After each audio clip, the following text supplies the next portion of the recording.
سيقول السفهاء من الناس ما ولاهم عن قبلتهم التي كانوا عليها قل لله المشرق والمغرب يهدي من يشاء إلى صراط مستقيم وكذلك جعلناكم أمة وسطا لتكونوا شهداء على الناس ويكون الرسول عليكم شهيدا وما جعلنا القبلة التي كنت عليها إلا لنعلم من يتبع الرسول ممن ينقلب على عقبيه وإن كانت لكبيرة إلا على الذين هدى الله وما كان الله ليضيع إيمانكم إن الله بالناس لرءوف رحيم قد نرى تقلب وجهك في السماء فلنولينك قبلة ترضاها فول وجهك شطر المسجد الحرام وحيث ما كنتم فولوا وجوهكم شطره وإن الذين أوتوا الكتاب ليعلمون أنه الحق من ربهم وما الله بغافل عما يعملون ولئن أتيت الذين أوتوا الكتاب بكل آية ما تبعوا قبلتك وما أنت بتابع قبلتهم وما بعضهم بتابع قبلة بعض ولئن اتبعت أهواءهم من بعد ما جاءك من العلم إنك إذا لمن الظالمين الذين آتيناهم الكتاب يعرفونه كما يعرفون أبناءهم وإن فريقا منهم ليكتمون الحق وهم يعلمون الحق من ربك فلا تكونن من الممترين ولكل وجهة هو موليها فاستبقوا الخيرات أينما تكونوا يات بكم الله جميعا إن الله على كل شيء قدير ومن حيث خرجت فول وجهك شطر المسجد الحرام وإنه للحق من ربك وما الله بغافل عما تعملون ومن حيث خرجت فول وجهك شطر المسجد الحرام وحيث ما كنتم فولوا وجوهكم شطره لئلا يكون للناس عليكم حجة إلا الذين ظلموا منهم فلا تخشوهم واخشوني ولأتم نعمتي عليكم ولعلكم تهتدون كما أرسلنا فيكم رسولا منكم يتلو عليكم آياتنا ويزكيكم ويعلمكم الكتاب والحكمة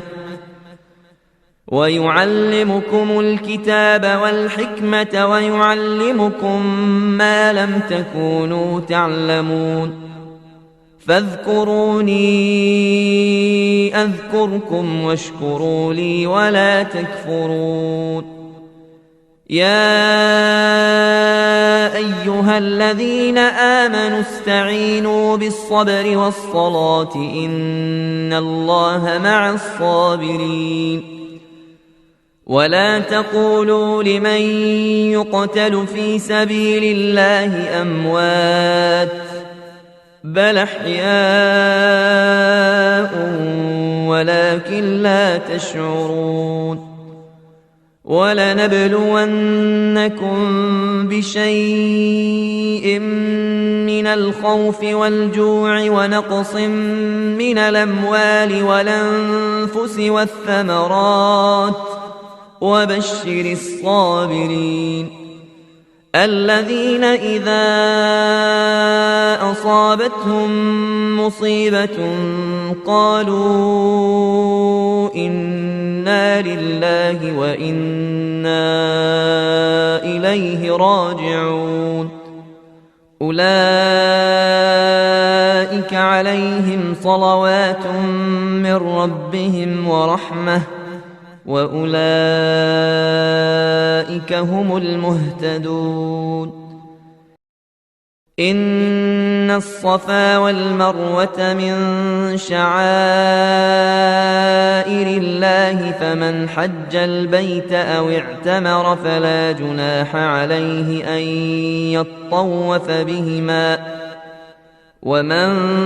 تطوع خيرا فإن الله شاكر عليم إن الذين يكتمون ما أنزلنا من البينات والهدى من بعد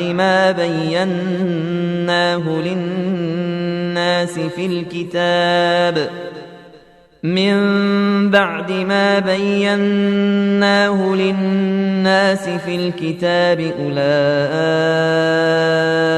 يلعنهم الله ويلعنهم اللاعنون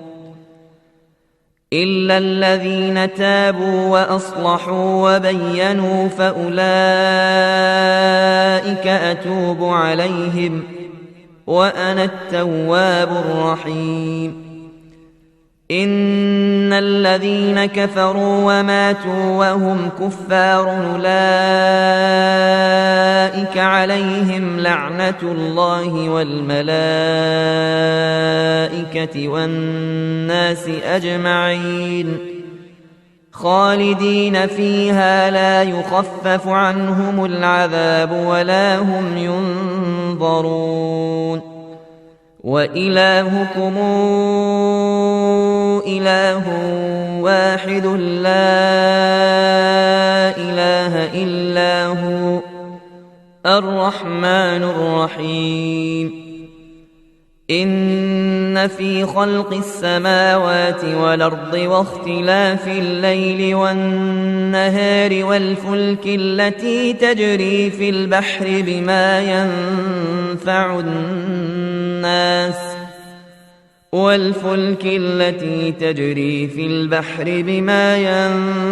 الناس وما أنزل الله من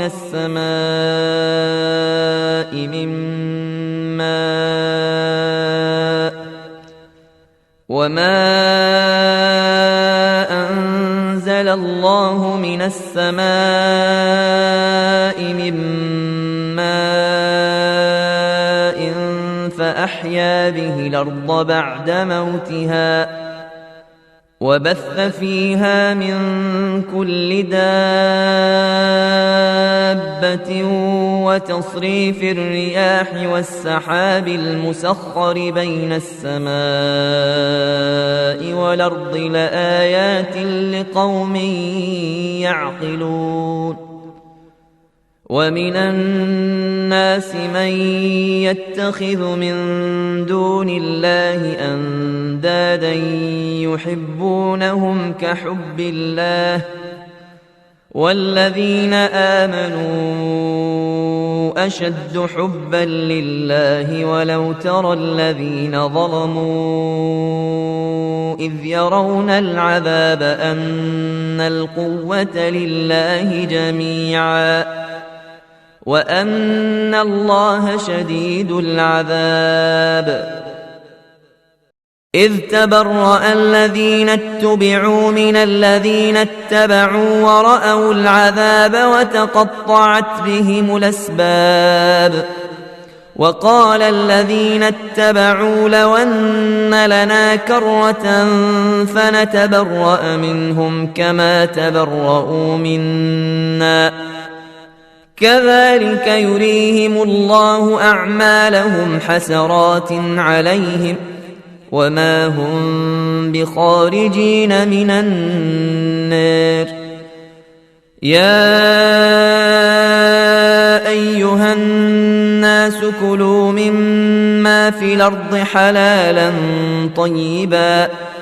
ولا تتبعوا خطوات الشيطان إنه لكم عدو مبين.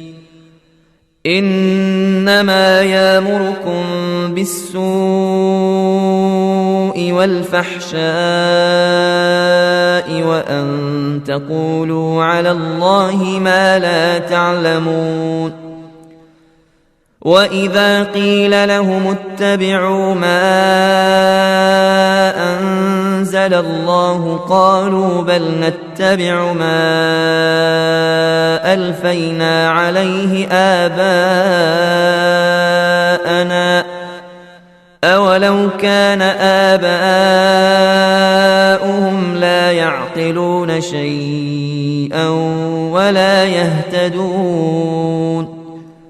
ومثل الذين كفروا كمثل الذي ينعق بما لا يسمع إلا دعاء ونداء صم بكم عمي فهم لا يعقلون. يا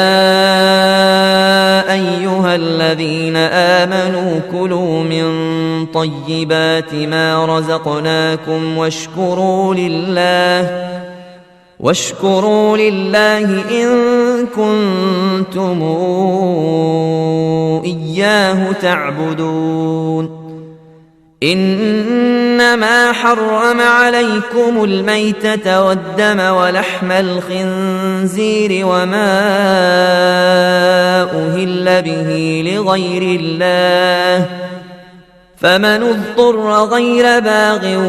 ولا عاد فلا إثم عليه إن الله غفور رحيم. إن الذين يكتمون ما أنزل الله من الكتاب ويشترون به ثمنا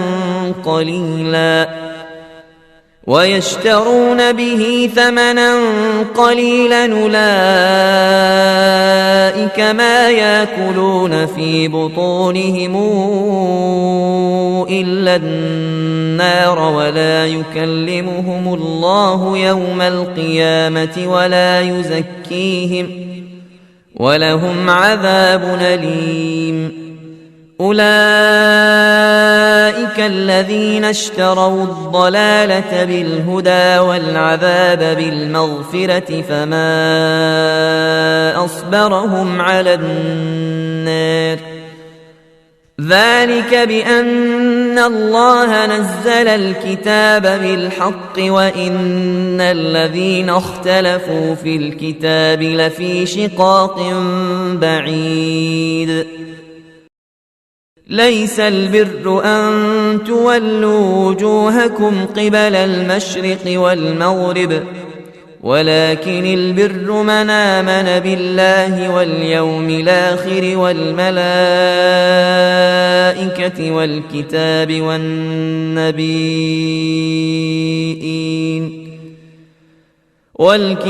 والنبيين وآتى المال على حبه ذوي القربى واليتامى والمساكين وابن السبيل والسائلين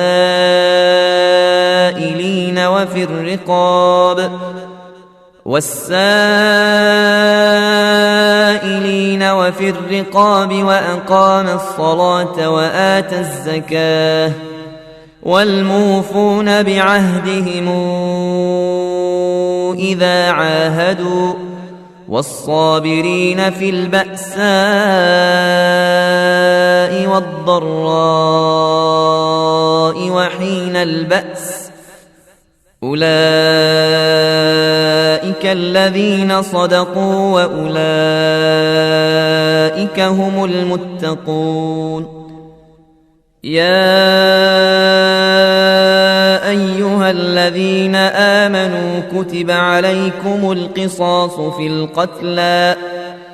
الحر بالحر والعبد بالعبد والأنثى بالأنثى فمن عفي له من أخيه شيء فاتباع بالمعروف وأداء إليه بإحسان ذلك تخفيف من ربكم ورحمة فمن اعتدى بعد ذلك فله عذاب أليم. ولكم في القصاص حياة يا أولي الألباب لعلكم تتقون. كتب عليكم إذا حضر أحدكم الموت إن ترك خيرا الوصية للوالدين والأقربين بالمعروف حقا على المتقين. فمن بدله بعدما سمعه فإنما إثمه على الذين يبدلونه إن الله سميع عليم. فمن خاف من موص جنفا أو إثما فأصلح بينهم فلا إثم عليه إن الله غفور رحيم. يا أيها الذين آمنوا كتب عليكم الصيام كما كتب على الذين من قبلكم لعلكم تتقون. أياما معدودات فمن كان منكم مريضا أو على سفر فعدة من أيام أخر وعلى الذين يطيقونه فدية طعام مساكين فمن تطوع خيرا فهو خير له وأن تصوموا خير لكم إن كنتم تعلمون. شهر رمضان الذي أنزل فيه القرآن هدى للناس وبينات من الهدى والفرقان فمن شهد منكم الشهر فليصمه ومن كان مريضا أو على سفر فعدة من أيام أخر يريد الله بكم اليسر ولا يريد بكم العسر ولتكملوا العدة ولتكبروا الله على ما هداكم ولعلكم تشكرون. وإذا سألك عبادي عني فإني قريب أجيب دعوة الداعي إذا دعان فليستجيبوا لي وليؤمنوا بي لعلهم يرشدون. أحل لكم ليلة الصيام الرفث إلى نسائكم هن لباس لكم وأنتم لباس لهن علم الله أنكم كنتم تختانون أنفسكم فتاب عليكم وعفى عنكم فلا نباشروهن وابتغوا ما كتب الله لكم وكلوا واشربوا حتى يتبين لكم الخيط الأبيض من الخيط الأسود من الفجر ثم أتموا الصيام إلى الليل ولا تباشروهن وأنتم عاكفون في المساجد تلك حدود الله فلا تقربوها كذلك يبين الله آياته للناس لعلهم يتقون ولا تاكلوا أموالكم بينكم بالباطل وتدلوا بها إلى الحكام لتاكلوا فريقا من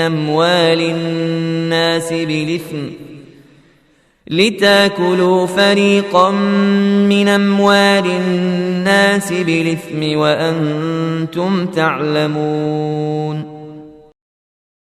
يسألونك عن الأهلة قل هي مواقيت للناس والحج وليس البر بأن تاتوا البيوت من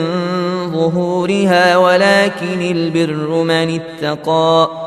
واتوا البيوت من أبوابها واتقوا الله لعلكم تفلحون وقاتلوا في سبيل الله الذين يقاتلونكم ولا تعتدوا إن الله لا يحب المعتدين واقتلوهم حيث ثقفتموهم وأخرجوهم من حيث أخرجوكم والفتنة أشد من القتل ولا تقاتلوهم عند المسجد الحرام حتى يقاتلوكم فيه فإن قاتلوكم فاقتلوهم كذلك جزاء الكافرين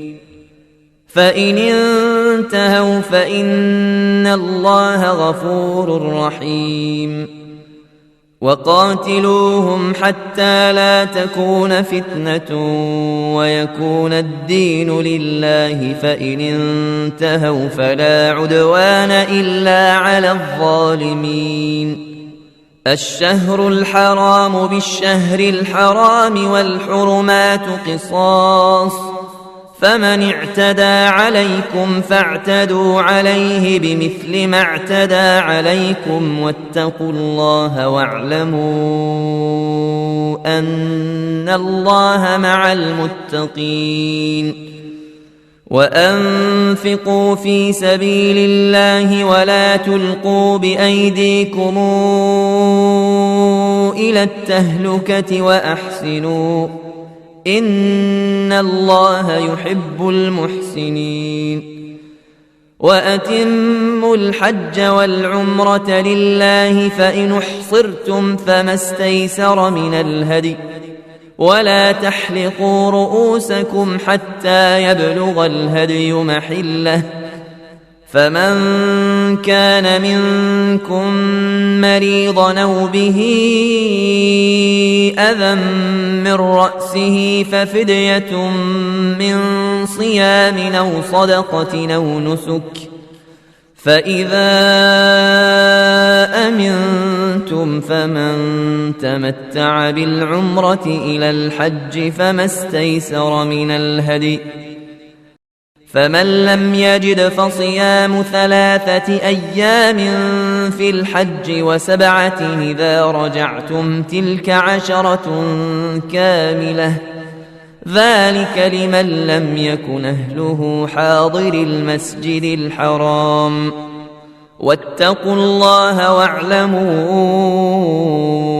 أن الله شديد العقاب الحج أشهر معلومات فمن فرض فيهن الحج فلا رفث ولا فسوق ولا جدال في الحج وما تفعلوا من خير يعلمه الله وتزودوا فإن خير الزاد التقوى واتقون يا أولي الألباب. ليس عليكم جناح أن تبتغوا فضلا من ربكم فإذا أفضتم من عرفات فاذكروا الله عند المشعر الحرام واذكروه كما هداكم وإن كنتم من قبله لمن الضالين. ثم أفيضوا من حيث أفاض الناس واستغفروا الله إن الله غفور رحيم. فإذا قضيتم مناسككم فاذكروا الله كذكركم آباءكم أو أشد ذكرا. فمن الناس من يقول ربنا آتنا في الدنيا وما له في الآخرة من خلاق ومنهم من يقول ربنا آتنا في الدنيا حسنة وفي الآخرة حسنة وقنا عذاب النار. أولئك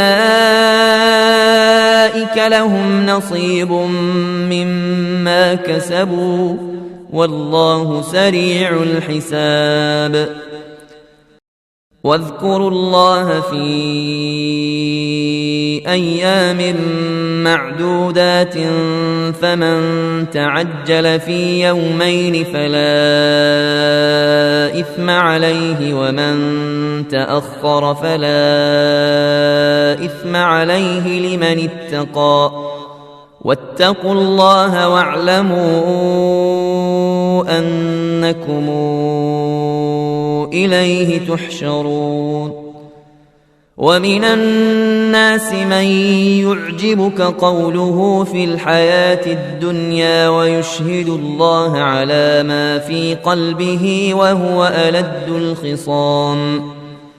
وإذا تولى سعى في الأرض ليفسد فيها ويهلك الحرث والنسل والله لا يحب الفساد. وإذا قيل له اتق الله أخذته العزة بالإثم فحسبه جهنم ولبئس المهاد. ومن الناس من يشري نفسه ابتغاء مرضات الله والله رؤوف بالعباد. يا أيها الذين آمنوا ادخلوا في السلم كافة ولا تتبعوا خطوات الشيطان إنه لكم عدو مبين. فإن زللتم من بعد ما جاءتكم البينات فاعلموا أن الله عزيز حكيم. هل ينظرون إلا أن ياتيهم الله في ظلل من الغمام والملائكة وقضي الأمر وإلى الله ترجع الأمور. سل بني إسرائيل كما آتيناهم من آية بينة ومن يبدل نعمة الله من بعد ما جاءته فإن الله شديد العقاب. زين للذين كفروا الحياة الدنيا ويسخرون من الذين آمنوا والذين اتقوا فوقهم يوم القيامة والله يرزق من يشاء بغير حساب. كان الناس أمة واحدة فبعث الله النبيين مبشرين ومنذرين وأنزل معهم الكتاب بالحق ليحكم بين الناس فيما اختلفوا فيه وما اختلف فيه إلا الذين أوتوه من بعد ما جاءتهم البينات بغيا بينهم فهدى الله الذين آمنوا لما اختلفوا فيه من الحق بإذنه والله يهدي من يشاء إلى صراط مستقيم أم حسبتم أن تدخلوا الجنة ولما ياتكم مثل الذين خلوا من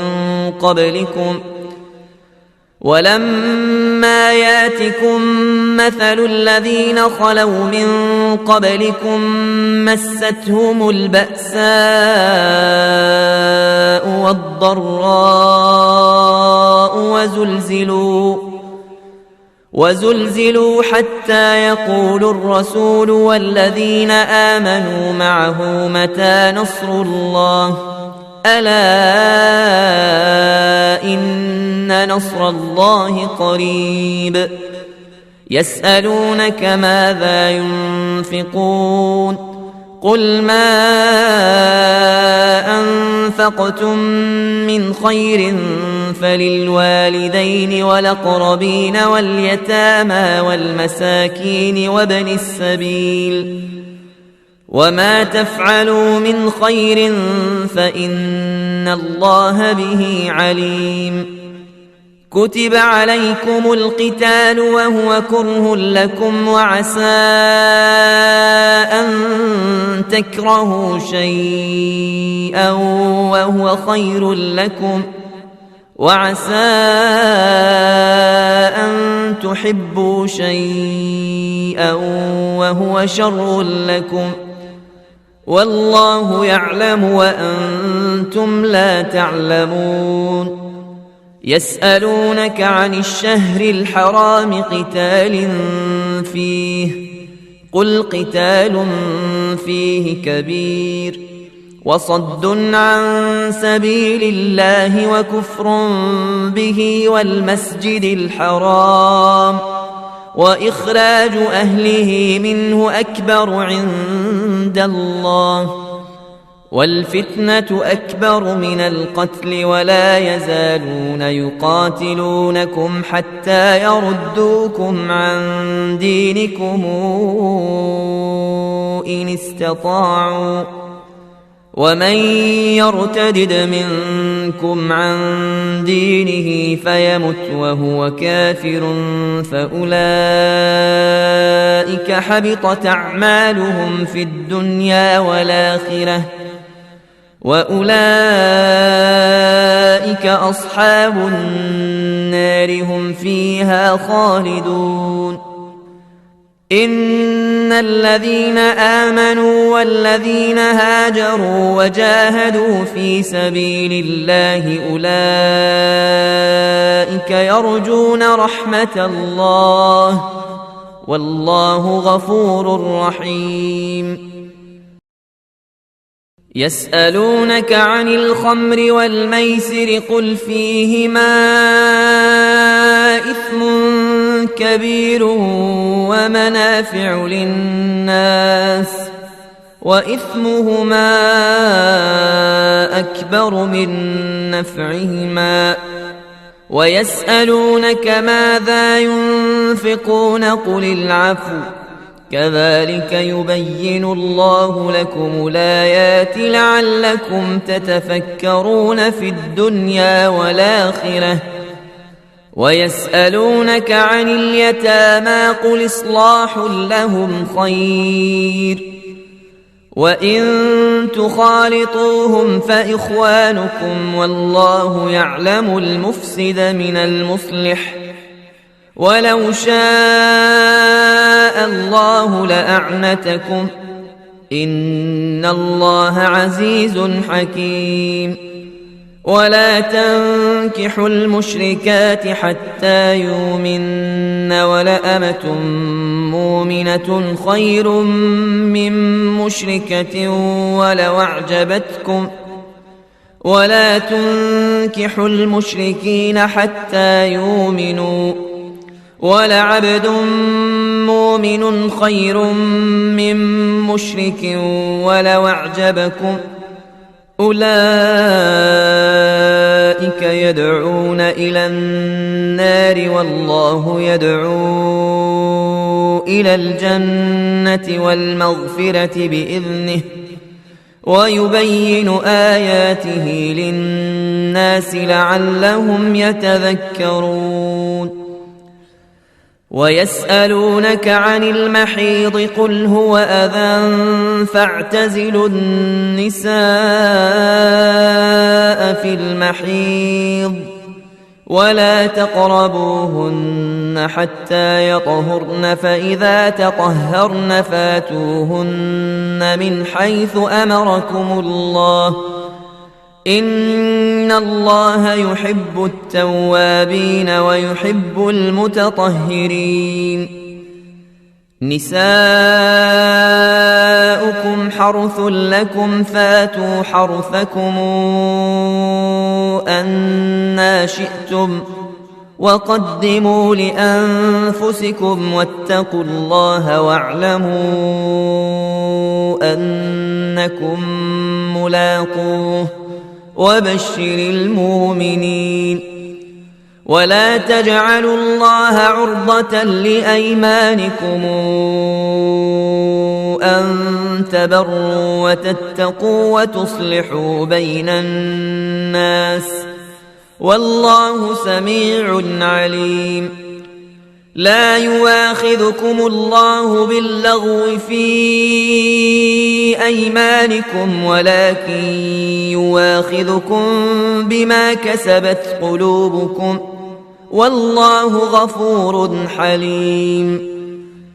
للذين يولون من نسائهم تربص 4 أشهر فإن فاءوا فإن الله غفور رحيم. وإن عزموا الطلاق فإن الله سميع عليم. والمطلقات يتربصن بأنفسهن 3 قروء ولا يحل لهن أن يكتمن ما خلق الله في أرحامهن إن كن يؤمن بالله واليوم الآخر وبعولتهن أحق بردهن في ذلك إن أرادوا إصلاحا ولهن مثل الذي عليهن بالمعروف وللرجال عليهن درجة والله عزيز حكيم. الطلاق 2 فإمساك بمعروف أو تسريح بإحسان ولا يحل لكم أن تأخذوا مما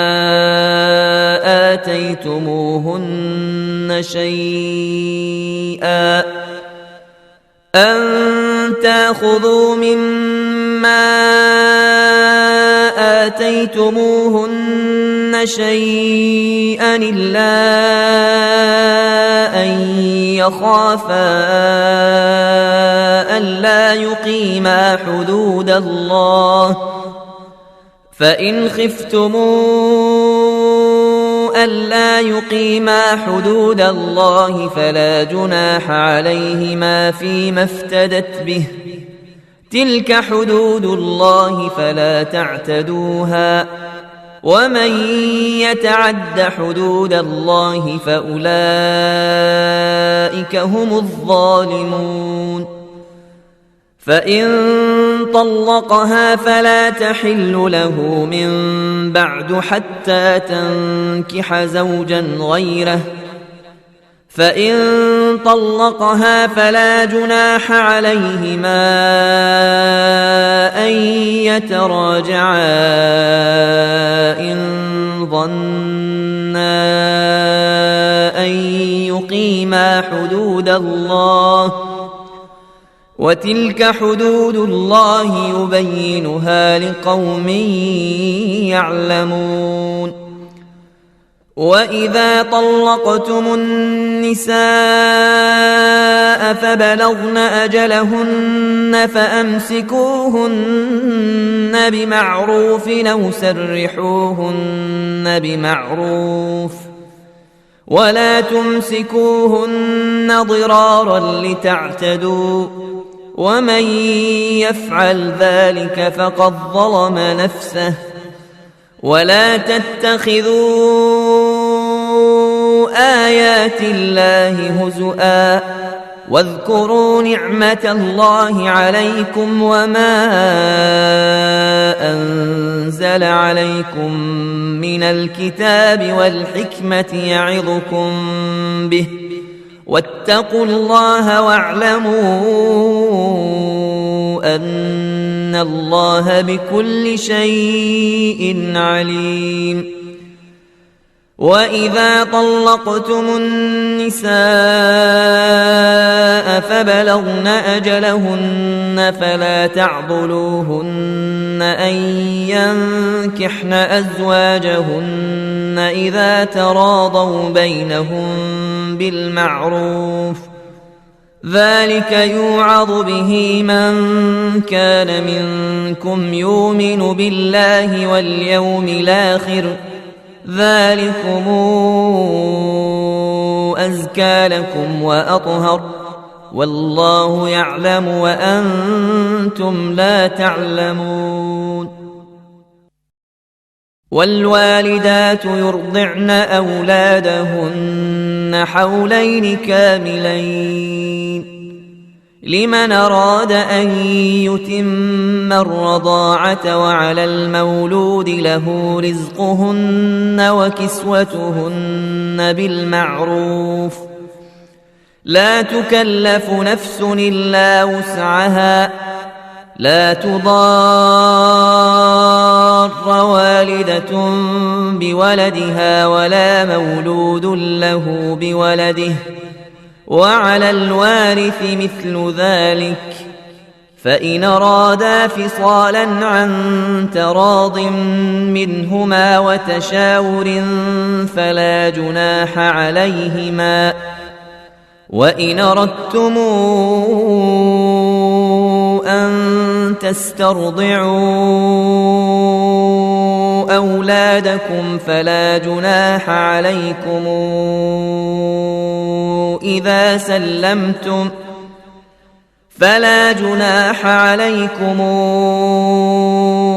إذا سلمتم ما آتيتم بالمعروف، واتقوا الله واعلموا أن الله بما تعملون بصير. والذين يتوفون منكم ويذرون أزواجا يتربصن بأنفسهن 4 أشهر و10، فإذا بلغن أجلهن فلا جناح عليكم فيما فعلن في أنفسهن بالمعروف، والله بما تعملون خبير. ولا جناح عليكم فيما عرضتم به من خطبة النساء وأكننتم في أنفسكم، علم الله أنكم ستذكرونهن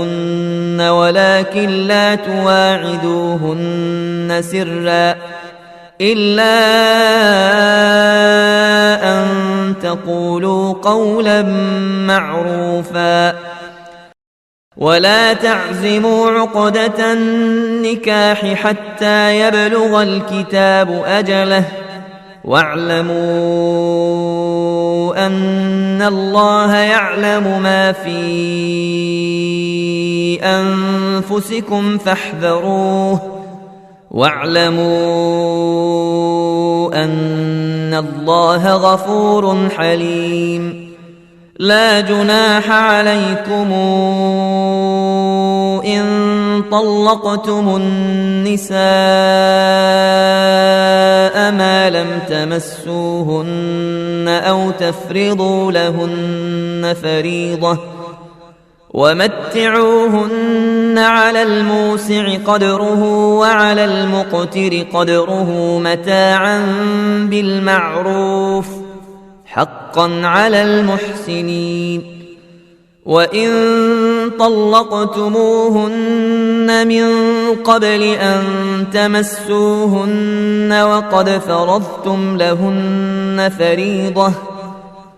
وقد فرضتم لهن فريضة فنصف ما فرضتم إلا أن يعفون أو يعفو الذي بيده عقدة النكاح وأن تعفوا أقرب للتقوى ولا تنسوا الفضل بينكم إن الله بما تعملون بصير حافظوا على الصلوات والصلاة الوسطى وقوموا لله قانتين فإن خفتم فرجالا أو ركبانا فإذا أمنتم فاذكروا الله كما علمكم ما لم تكونوا تعلمون والذين يتوفون منكم ويذرون أزواجا وصية لأزواجهم متاعا إلى الحول غير إخراج فإن خرجن فلا جناح عليكم فيما فعلن في أنفسهن من معروف والله عزيز حكيم وللمطلقات متاع بالمعروف حقا على المتقين كذلك يبين الله لكم آياته لعلكم تعقلون ألم تر إلى الذين خرجوا من ديارهم وهم ألوف حذر الموت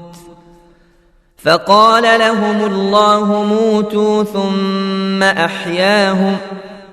إن الله لذو فضل على الناس ولكن أكثر الناس لا يشكرون وقاتلوا في سبيل الله واعلموا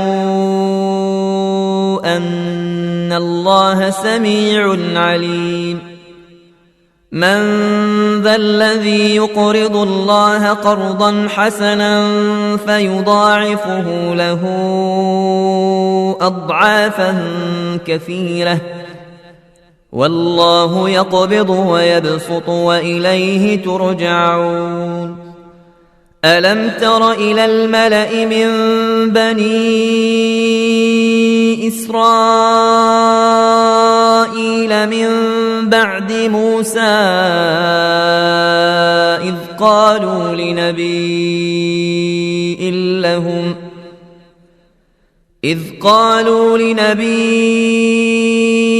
له ابعث لنا ملكا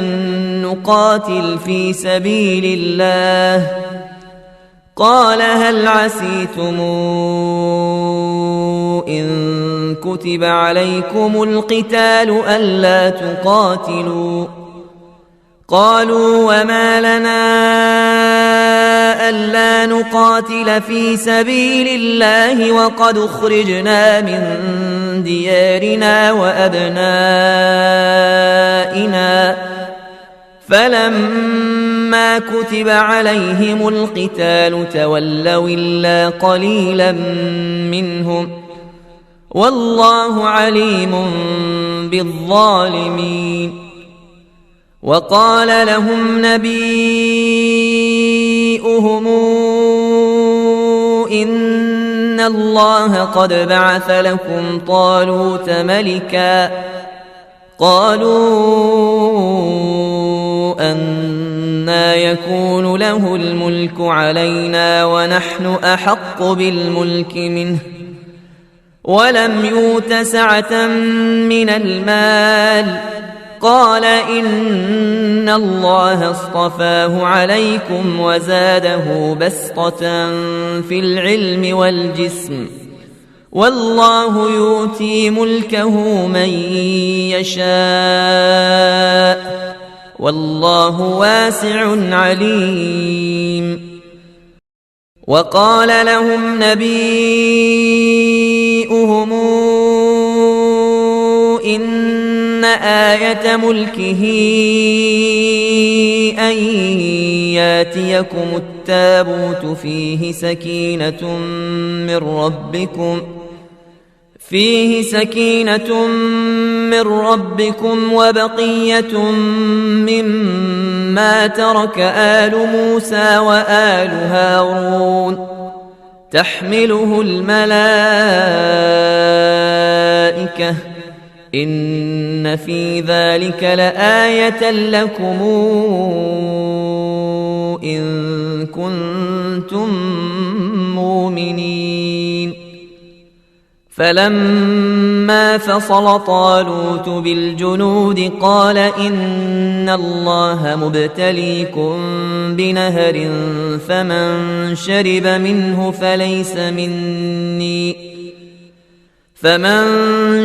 منه فليس مني ومن لم يطعمه فإنه مني إلا من اغترف غرفة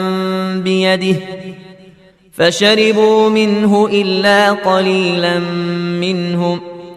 فلما جاوزه هو والذين آمنوا معه قالوا لا طاقة لنا اليوم بجالوت وجنوده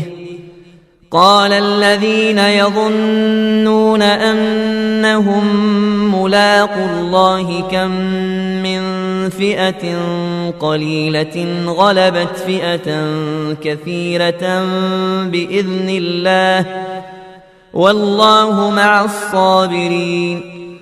ولما برزوا لجالوت وجنوده قالوا ربنا أفرغ علينا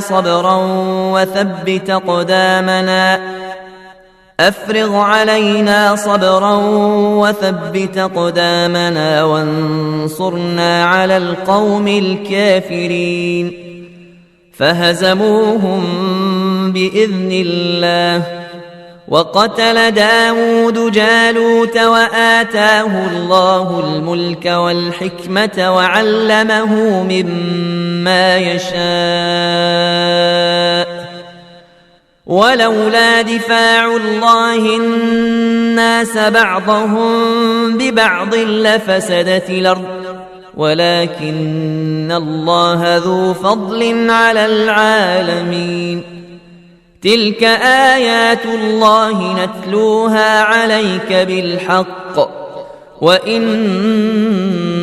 لمن المرسلين.